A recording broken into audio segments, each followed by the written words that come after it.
કેમ છો બધા મજામાં? આમ તો અમારે કઈ વિશેષ કહેવું નથી, પણ ગુજરાતીની એક વાત કહું કે આ સભા અમે મત માંગવા આવ્યા છે. તેમ બધા આપશો મત? મત અપાવશો? આજુબાજુ વાળાને કહેશો, ગામનાને કહેશો, તાલુકાને કહેશો? આભાર તમારો. મિત્રો, જો તમે હા પાડી હોય અને જો તમને આમ આદમી પાર્ટી અને અમારા ઉમેદવારો ઉપર વિશ્વાસ હોય કે આ 5 વર્ષ તમારું નેતૃત્વ કરવાના છે અને એમને જો આપણે મત આપી અને જો આપણા દીકરા છે જો આપણું કામ કરશે એ વિશ્વાસ હોય તો આ વખતે અમારે પંકજભાઈ ગઈ ચૂંટણી પણ લડ્યા હતા અહીંયા, પણ બિચારાની કમનસીબી છે થોડી ઘણી, કદાચ નવા હશે, કદાચ તમને લોકોને વિશ્વાસ નહીં હોય કે આ લોકો શાસન નહીં કરી શકે, એટલા માટે કદાચ અમારે થોડા મતે એને ટૂંકા પડેલા. પણ એના બદલામાં તમને અહીંયા ભારતીય જનતા પાર્ટીના 5 વર્ષના કોર્પોરેટરો મળ્યા, એમાંથી એક ભાઈ મેયર બન્યા. તમે વિચારો કે આ 5 વર્ષની અંદર ભારતીય જનતા પાર્ટીના મેયર આ તમારા કોર્પોરેટર હતા, છતાં અહીંયા તમને જોવા મળ્યા છે કે નહીં, તમારા કામ કર્યા છે કે નહીં, એ તમારે તમારી આત્માને પૂછવાનું છે. અમે કેવી તમે માનો એ વાત ખોટી. તમારે તમારી આત્માને પૂછવાનું છે કે આ છોકરાઓને શા માટે મત આપવાના છે. આ છોકરાઓ જો આગળ વધશે તો સમાજનું નેતૃત્વ કરશે, અને જો આ છોકરાઓ જીતશે તો ગોપાલ ઇટાલિયા મજબૂત બનશે. ગોપાલ ઇટાલિયા મજબૂત બનશે તો નાના માણસોનો અધિકાર સૌને મળતો થઈ જાય છે. દોસ્તો, વિસાવદરની જે ઘટના બની, વિસાવદરની અંદર ગોપાલભાઈ જીત્યા પછી તમે સોશિયલ મીડિયાના માધ્યમથી જોવો છો કે ગોપાલભાઈના જીતવાથી શું ફરક પડ્યો.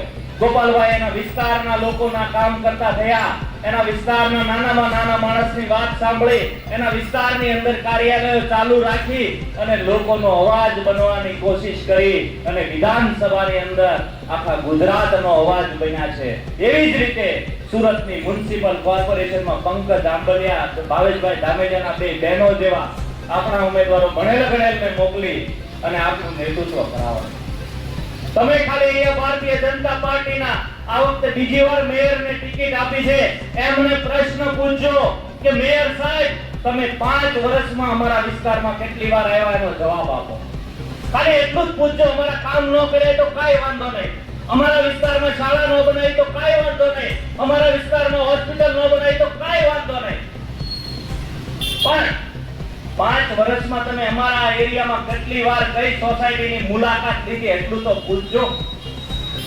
દોસ્તો, દુઃખની વાત છે, સોશિયલ મીડિયામાં હમણાં હું જોતો હતો, ભારતીય જનતા પાર્ટી વાળાને સોસાયટી વાળા સવાલો કરતા હતા. સુરતની અંદર ઘટના છે તો એના 2-4 લફંગાઓ જય શ્રી રામ કરે.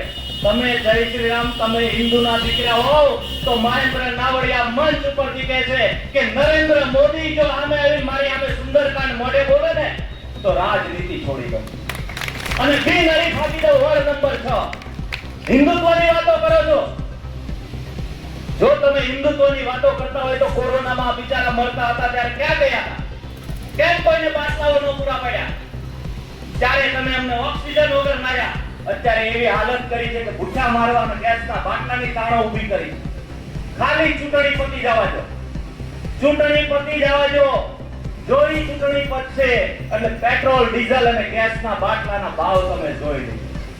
આ સરકારને સજા દેવાનો સમય આવ્યો છે. અમે કદાચ હારી જશું, પંકજભાઈ હારી જશે, કદાચ કઈ ફેર નહીં પડે. હું પણ વિધાનસભા વિસ્તારમાંથી લડ્યો તો, તમને ખ્યાલ હોય તો સુરત ઉત્તર વિધાનસભા હું અહીંયા લડ્યો તો, હું હારી ગયો. શું ફરક પડ્યો? 5 વર્ષ સુધી એ નમાલા ધારાસભ્યનું શોષણ તમારે કરવાનું છે. અમારા યુવાનો તમારો અવાજ, અમારી જેવા યુવાનો તમારો અવાજ બને છે, એટલા માટે અમે તમને વિનંતી વારે કરીએ છીએ કે અમને જીતાડો. આ વખતે તમે અહીંથી નેમ લઈને જાઓ કે આ વખતે અમારા ઉમેદવારો પંકજભાઈ હોય, ભાવેશભાઈ હોય કે બહેનો હોય, એક મત માટે પણ ટૂંકા ન પડવા જોઈએ. મત પેટી છલકાવવાની જવાબદારી તમારા બધાની. તૈયાર છો બધા? પાક્કો? પંકજભાઈને મજબૂત બનાવશો, તમારો અવાજ બનાવશો. સૌનો આ તબક્કે હું આભાર પણ એટલા માટે માનું છું કે એટલો જોશ અને એટલું જનૂન કદાચ હું 5 વર્ષ પહેલા સુરત શહેરનો પ્રમુખ હતો ત્યારે હું પણ આ વિસ્તારોમાં સભા કરી હતી ત્યારે આ જનૂન નહોતું, પણ આ જનૂન આજે જોવા મળ્યું છે. તો આ જનૂન કાયમી 6 દિવસ માટે ટકાવી રાખવાનું છે. અને બૂથ ઉપર આ ભાજપ વાળા છે ને એકદમ ખોટા માણસો, છેતરવાવાળા માણસો છે, યાદ રાખજો. બોગસ મત પણ કરશે, પણ જો તમારી તાકાત હશે ને તો બૂથ ઉપર ઓલું કૂતરું ઊંઘીને હોઈ જાય ને એમ ભાજપ વાળાને કાઢી મૂકે.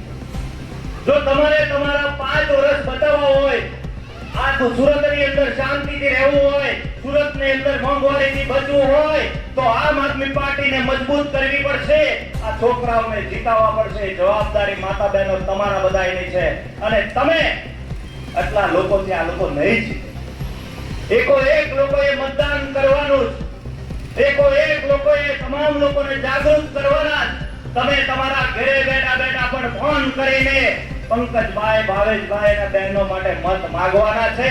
ફાવણો લેવાનો છે હાથમાં આ ભાજપ નામની ગંદકી. અને આ મેયર ભાજપ વાળાએ એવું કીધું કે ભાજપના ઇતિહાસમાં બીજી વાર મેયરને ટિકિટ આપી. આ મેયર ફરીવાર ચૂંટણી ન લડે એવું કરી દેવાનું તમારે થાય. એટલા માટે અમે તમને વિનંતી વારે વારે કરી કે આ મેયરને ખાલી એટલું આવે તો મારા વતી એટલું પૂછજો કે 5 વર્ષમાં તમે ક્યાં હતા ભાઈ? તમે સુરતમાં સરકારી ગાડીમાં બહુ ફર્યા, ચશ્માઓ પહેરી, હીરોગીરી બહુ કરી, પણ અમારા વિસ્તારની આ હાલત કોણે કરી એ તો એને પૂછજો. આ બિચારા છોકરાઓ જે લોકો એને ફોન કરે તો આધાર કાર્ડ માટે સાથે જાય, રેશન કાર્ડ માટે સાથે જાય, અને આ છોકરાઓ તમારા માટે મહેનત કરે.